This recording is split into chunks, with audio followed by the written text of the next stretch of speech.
الحمدللہ، اللہ کا شکر کہ آج الحمدللہ تیسرا پارہ جو ہے اس کی تلاوت و ترجمہ ہم لوگوں نے سنا ہے۔ اللہ تعالیٰ اس قرآن کو ہمارے حق میں حجت بنائے، ہمیں اس سے عمل کی توفیق دے اور اس کا فہم بہترین ہمیں دے، اور اللہ کرے کہ یہ قرآن مجید جو ہے اس کا یہاں جو بھی ہم وقت لگا رہے ہیں اور یہ قبر میں ہمارے لیے روشنی کا باعث بنے۔ بہت پیاری ساتھیوں، آج کے سبق کے اندر جو ہے وہ ایک بڑی ہی اہم آیت جو ہے وہ آپ نے پڑھی ہے، جس کو قرآن مجید کی تمام آیات کا سردار جو ہے وہ کہا گیا ہے۔ تو قرآن مجید کی سب سے افضل آیت جو ہے وہ اس کو کہا گیا ہے، وہ آیت آیت الکرسی ہے۔ اس آیت کے اندر جو ہے وہ اللہ کی صفات کا بیان ہوا ہے، اللہ پاک کا تعارف ہے، اللہ تعالیٰ کی صفات ہے، ان کا ذکر ہوا ہے۔ اور آپ صلی اللہ علیہ وسلم نے اس کے بارے میں یہ بات فرمائی ہے کہ ہر نماز کے بعد، یعنی فرض نماز جو ہے، اس کے بعد جو بھی اس کو پڑھتا ہے اللہ تعالیٰ اس کو شاکر دل عطا فرما دیتے ہیں اور ذکر کرنے والی زبان عطا کر دیتے ہیں، اور اس کا اجر جو ہے وہ صدیقین جیسا ہوتا ہے اور عمل بھی اس کا جو ہے وہ بہترین ہو جاتا ہے۔ پھر آپ صلی اللہ علیہ وسلم نے یہ بھی فرمایا ہے کہ جس گھر میں یہ پڑھی جاتی ہے وہاں سے شیطان بھاگ جاتا ہے۔ آپ صلی اللہ علیہ وسلم نے فرمایا، خود آپ صلی اللہ علیہ وسلم کا طرز عمل تھا کہ آپ صلی اللہ علیہ وسلم رات کو سونے سے پہلے 3 مرتبہ آیت الکرسی اور 3 مرتبہ سورہ فلق اور سورہ ناس پڑھا کرتے تھے۔ ہاتھوں پر دم کرتے اور پورے جسم پر پھیر لیتے۔ پھر آپ صلی اللہ علیہ وسلم نے فرمایا کہ جو شخص آیت الکرسی پڑھتا ہے اللہ تعالیٰ اس کی حفاظت کے لیے فرشتہ مقرر فرما دیتا ہے۔ تو گویا آیت الکرسی کا پڑھنا ہمارے لیے فائدہ ہی فائدہ ہے، دنیا میں بھی اور آخرت میں بھی اس کا بہت سارا نفع ہے۔ اور آپ صلی اللہ علیہ وسلم نے یہ بھی فرمایا ہے کہ آیت الکرسی کو فرض نماز کے بعد پڑھنے والا جو ہے اس کے اور جنت کے درمیان اس کی موت حائل ہے، یعنی اتنی یہ عظیم چیز ہے، لیکن عظیم اس کی عظمت کو جاننے سے ہمیں پتہ چلے گا، کیونکہ جب اس کو ہم پڑھتے ہیں اور اس کے اندر زبردست چیزیں آتی ہیں جو ہمارے عمل کو تبدیل کر دیتی ہے، یعنی اللہ تعالیٰ کی وحدانیت آتی ہے، توحید کا تذکرہ آتا ہے، پھر یہ ذکر آتا ہے کہ اللہ تعالیٰ جو ہے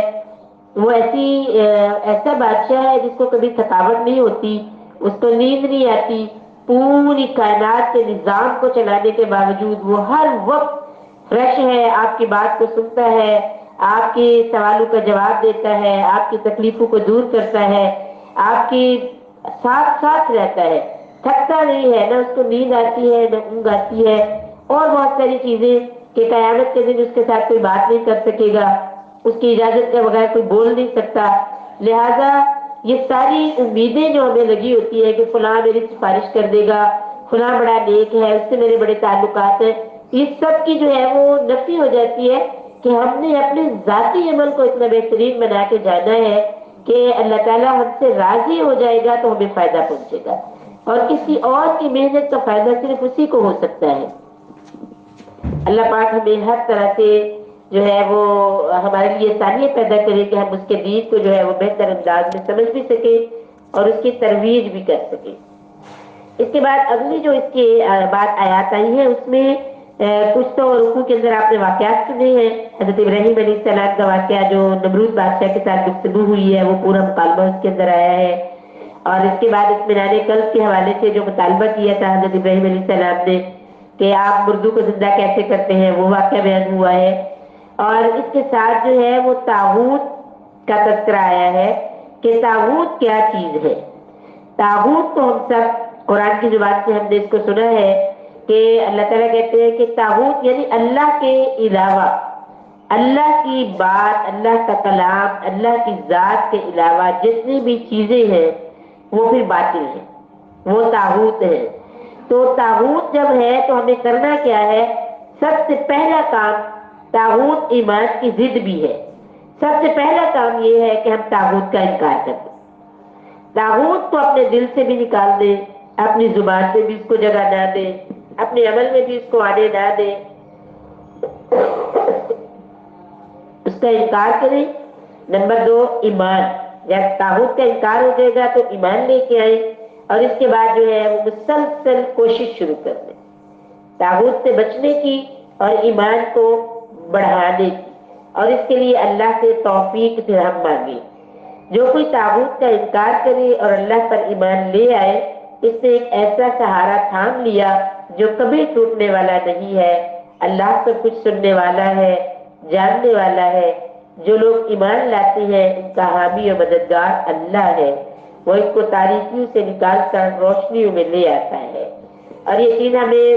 آج کے سبق کے اندر واقعے کی شکل میں بہت وضاحت کے ساتھ نظر آئی ہے، کس طرح حضرت ابراہیم علیہ السلام نے کو اللہ تعالیٰ نے تاریکیوں سے نکالا اور ہدایت اور روشنی کی طرف لے کر آئے، اور پھر حضرت ابراہیم علیہ السلام کو کس طرح امام اور پیشوا بنا دیا گیا۔ جبکہ اگر ہم ان کی وہ تاریخ کو دیکھیں، اس دور کو دیکھیں، تو وہاں پہ تاریخی ہی تاریخی نظر آتی ہے، وہاں پر کفر اور شرک اور جہالت یہ ساری چیزیں نظر آتی ہیں، لیکن رب ذوالجلال نے کس طرح جب ان کے اندر ہدایت کی تڑپ اور طلب موجود تھی اور وہ مسلسل اس چیز کی تلاش میں تھے، تو اللہ رب ذوالجلال نے کس طرح سے ان کی مدد کی ہے اور کس طرح انہیں تاریکیوں سے نکالا ہے، ہدایت عطا کی ہے۔ اور پھر یہاں تک کہ قرآن کہتا ہے، میرے رب قرآن میں کہتا ہے وَاتَّخَذَ اللَّهُ إِبْرَاهِيمَ خَلِيلًا، ابراہیم کو ہم نے اپنا دوست بنا لیا۔ ایسی صفات ان کے اندر موجود تھی، اور اس کا تذکرہ جا بجا قرآن کرتا ہے کہ حضرت ابراہیم علیہ السلام کے اندر کیسی کیسی خوبیاں موجود تھی جو اللہ پاک کو بہت ہی پسند آئی، اور اللہ رب الجلال نے ان کو اپنا دوست بنا لیا۔ پہلے پارے سے سورہ بقرہ سے ان کی تعریف چلتی ہے، اور قرآن مجید کے بہت سارے مقامات پہ ان کا تذکرہ آتا ہے، اور ان کی تعریف جو ہے وہ قرآن بیان کرتا ہے۔ انشاءاللہ ہم اس کو پڑھتے جائیں گے اور اپنی شخصیت اور اپنی تربیت کو جو ہے وہ بہتر کریں گے اور ان کے تابع کرنے کی کوشش کریں گے۔ آج کے سبق کے اندر جو ہے ایک چیز کل کے سبق کے اندر گزری تھی، وصیت کا جو معاملہ تھا، وہ جو ہے وہ آیا کہ اسلام جو ہے وہ وصیت کی اجازت دیتا ہے۔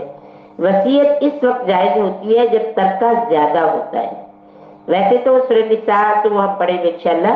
تو سورہ نساء کے اندر جو ہے نا وہ وراثت تقسیم، اس کے سارے جو احکامات ہیں وہ آگے ہیں، اور پوری وضاحت کے ساتھ بتا دیا گیا کہ وراثت کیسے تقسیم ہوتی ہے۔ اور وصیت کی اجازت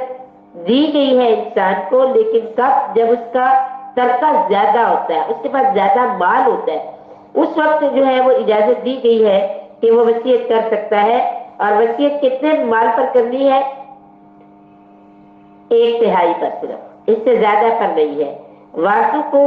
ترکے سے محروم کرنا جائز نہیں ہے، جو وارث ہیں آپ کے ان کو محروم کرنا جائز نہیں ہے۔ اور مال کی یعنی 1/3 مال کی وصیت جو ہے وہ جائز ہے۔ اگر غلط وصیت کر دے مرنے والا تو اسے روکا جا سکتا ہے، اس وصیت کو چینج کیا جا سکتا ہے۔ یعنی اگر حق تلفی ہو گئی ہے، ہو رہی ہے کسی کی کوئی ایسی وصیت ہے تو اس سے روکا جا سکتا ہے۔ لیکن مرنے والا اگر غیر مسلم کے بارے میں کوئی وصیت کرتا ہے تو اسے بھی پورا کیا جائے گا، کیونکہ ورثاء کا مال تو انہیں مل رہا ہے۔ یہ 1/3 مال پر اللہ تعالیٰ نے ان کو اجازت دی ہے ہر انسان کو کہ جس کا ترکہ زیادہ ہے، جس کے پاس مال بہت زیادہ ہے، تو وہ اس میں سے 1/3 پر وصیت جو ہے وہ کر سکتا ہے۔ حضرت صفیہ رضی اللہ ام المومنین، وہ آپ کو معلوم ہے کہ پہلے وہ یہودیہ تھی اور بعد میں اسلام قبول کیا، پھر نبی پاک صلی اللہ علیہ وسلم کے عقد میں آئی اور وہ ہم سب کی ماں بنی، حضرت صفیہ رضی اللہ جو ہے ام المومنین۔ تو ان کے یہ پاس جو ہے جو ان کا مال تھا، جو جب ان کی وفات ہوئی ہے تو اس وقت انہوں نے اپنے اس مال میں سے اپنے ایک بھانجے کے بارے میں وصیت کی، اور بھانجا ان کا جو ہے نا وہ بھی یہودی تھا، مسلمان نہیں تھا۔ تو لوگوں کو تھوڑا محسوس ہوا کہ سستی تھوڑی سی کی انہوں نے کہ یہ ایک یہودی کے بارے میں وصیت ہے، تو اس کو پھر کیا کرنا چاہیے؟ تو ام عائشہ صدیقہ رضی اللہ تعالیٰ عنہا نے کہا کہ لوگوں اللہ سے ڈرو، انہوں نے اپنے بھانجے کے بارے میں جو وصیت کی ہے اس کو پورا کرو، کہ اللہ تعالیٰ نے ان کو اجازت دی ہے، ان کے مال جو ہے وہ زیادہ وہ چھوڑ کے گئی، ان کو اللہ نے اس بات کی اجازت دی ہے کہ وہ 1/3 کی وصیت کریں، اور انہوں نے اپنے بھانجے کے بارے میں اگر یہ وصیت کی ہے تو بھانجے کو یہ مال دیا جائے جو انہوں نے کہا ہے۔ تو گویا غیر مسلم کے بارے میں بھی اگر کوئی وصیت کرتا ہے، جیسے ہمارے لوگ غیر مسلم ممالک میں اگر رہتے ہیں، وہاں کسی کے کوئی احسانات ان پہ ہوتے ہیں، دوستی ہو جاتی ہے، کوئی ایسا ضرورت مند نظر آتا ہے،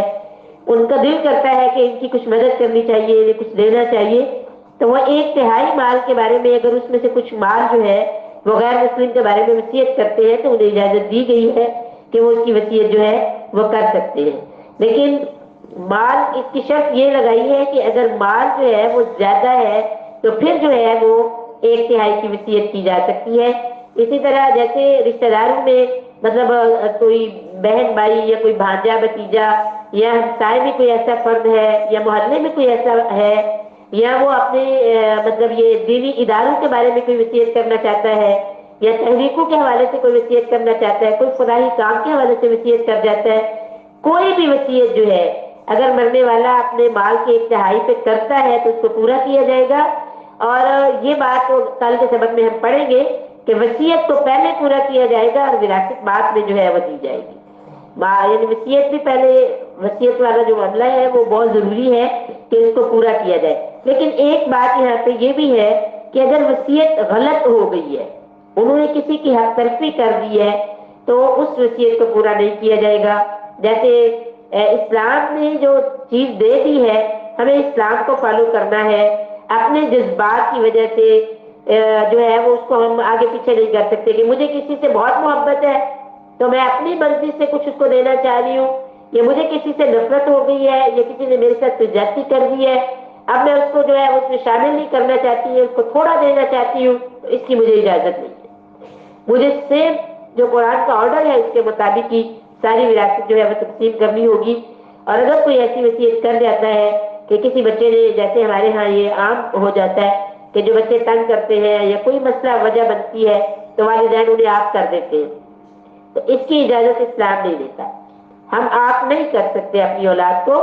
اللہ نے ان کو وارث جو ہے وہ بنایا ہے ہمارا، تو ہم اس سے یہ نہیں کہہ سکتے کہ میرا اس سے کوئی تعلق نہیں ہے. اگر میں یہ بات کہتی بھی ہوں اپنے کسی بھی وجہ سے تو یہ میری غلطی ہے،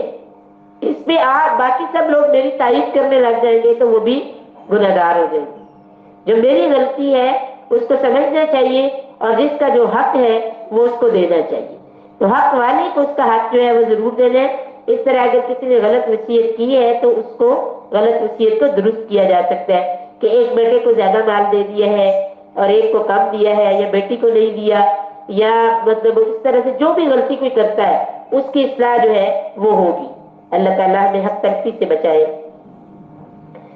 اگلی چیز جو آج میرے سبق میں آئی ہے بڑی وضاحت سے مسلسل چلی ہے، وہ چیز کیا ہے؟ انفاق فی سبیل اللہ، اللہ کے راستے میں مال خرچ کرنا. تو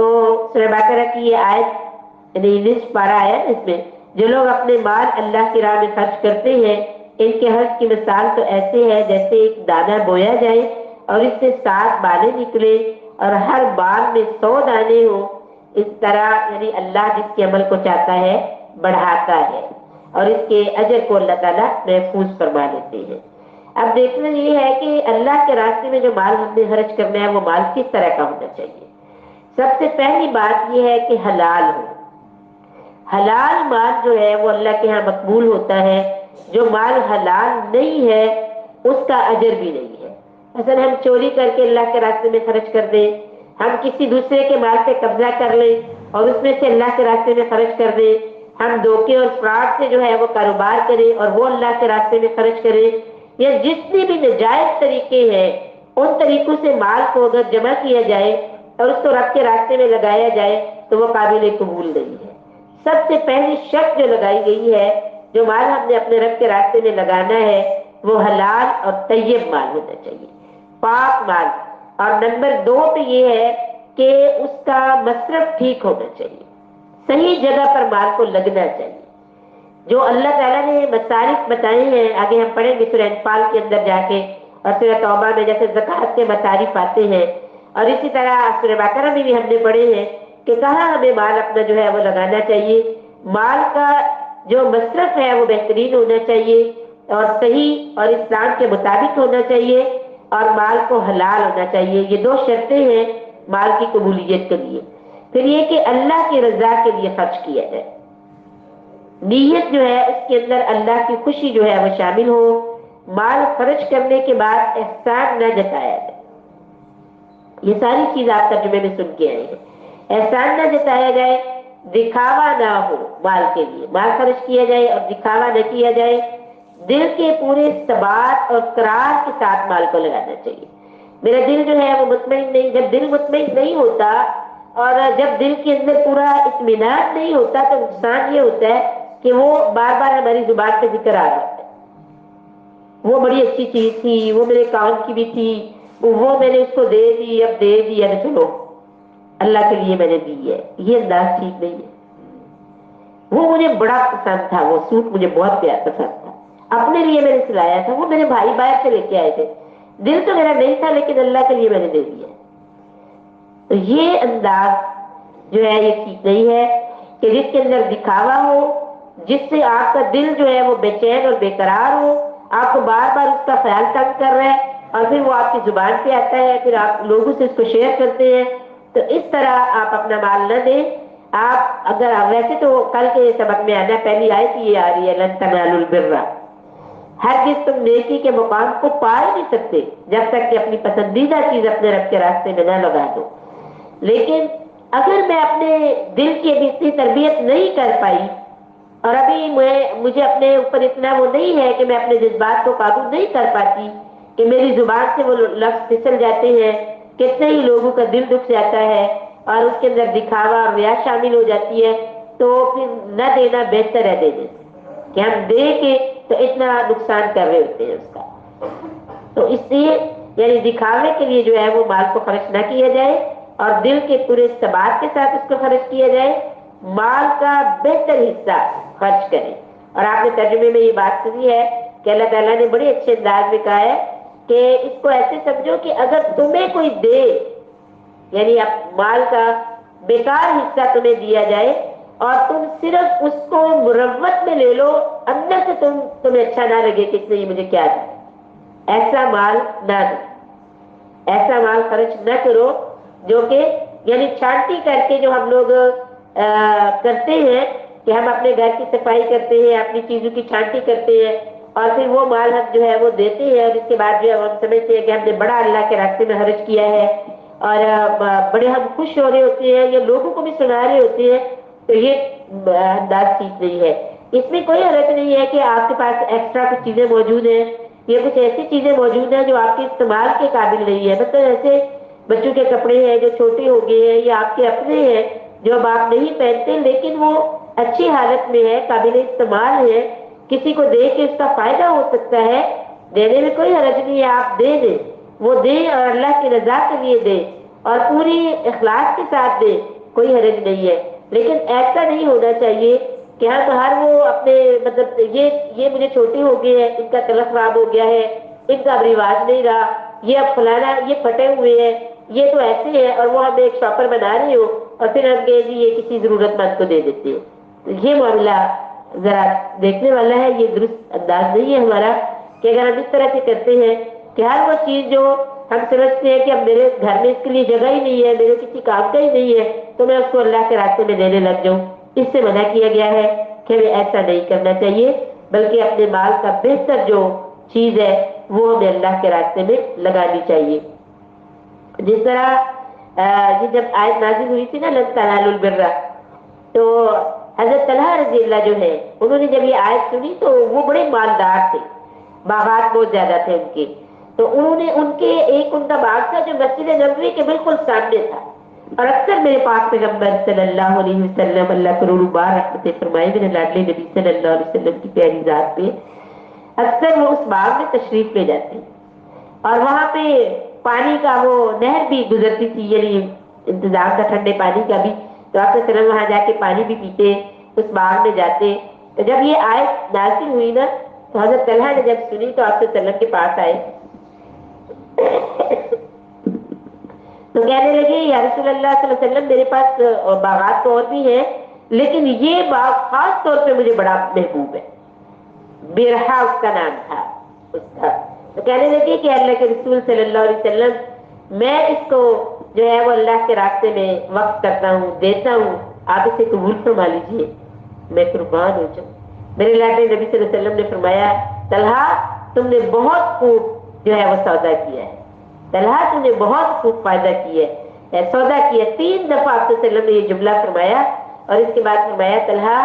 یہ جو باغ ہے نا اس کو اپنے چچا زاد بھائیوں میں تقسیم کر دو. ان کے چچا زاد بھائی کمزور ہوں گے مالی لحاظ سے, تو آپ صلی اللہ علیہ وسلم نے ان کو کہا کہ یہ جو باغ ہے یہ اپنے چچا زاد بھائیوں میں تقسیم کر دو. کہنے لگے جی ٹھیک ہے یا رسول اللہ صلی اللہ علیہ وسلم, جیسے آپ نے مجھے حکم دیا ہے میں اس کو اپنے چچا زاد بھائیوں کی میں تقسیم کر دیتا ہوں. تو مطلب یہ ہے کہ صحابہ اکرام کا حال تو یہ تھا کہ جب کوئی آیت وہ سنتے تھے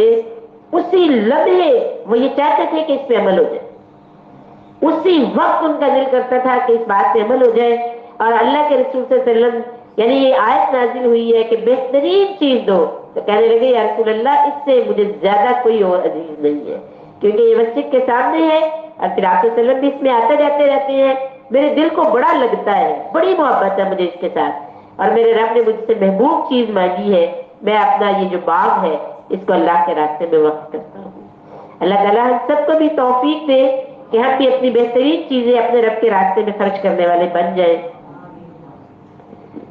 پھر یہ کہ مال جو ہے وہ شب و روز ہمیں دینا چاہیے, کھلے اور چھپے اللہ کے راستے میں خرچ کرتے رہنا چاہیے.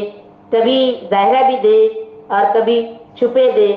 اور زکوٰۃ جو ہے اس کو خاص طور پہ ظاہر کر کے دینا چاہیے تاکہ یہ فرض ہے, جن لوگوں پر فرض ہے ان کو بھی یاد آ جائے, یاد دہانی ہو جائے. اور صدقات جو ہے انہیں چھپے جو ہے وہ اللہ کے راستے میں جو ہے وہ دینا چاہیے. اور نبی صلی اللہ علیہ وسلم نے فرمایا کہ ایک فرشتہ روزانہ, دو فرشتے روزانہ جو ہے وہ زمین پہ اترتے ہیں اور اللہ تعالیٰ انہیں اس کام کے لیے بھیجتے ہیں کہ وہ آتے ہیں اور آ کے سارا وقت یہ کہتے رہتے ہیں, گھومتے پھرتے رہتے ہیں. اور جب کوئی بندہ مال خرچ کرتا ہے تو وہ کہتے ہیں کہ اللہ خرچ کرنے والے کے مال میں اضافہ کرنا. اور جب کوئی بندہ مال ہوتے ہوئے اس کو بچاتا ہے تو کہتے ہیں کہ اللہ اس کا مال جو ہے اس کو تباہ و برباد کرتے ہیں. جس کو یہ بچا بچا کے رکھ رہا ہے اور لگا نہیں رہا تو اس کو تو تباہ و برباد کر دے. تو یعنی روزانہ دو فرشتے ایک دعا دینے آتا ہے اور ایک بد دعا جو ہے وہ کرنے آتا ہے. تو ہمیں جو چاہیے کہ اپنا مال کچھ نہ کچھ جو ہے وہ خرچ کرتے رہیں روزانہ.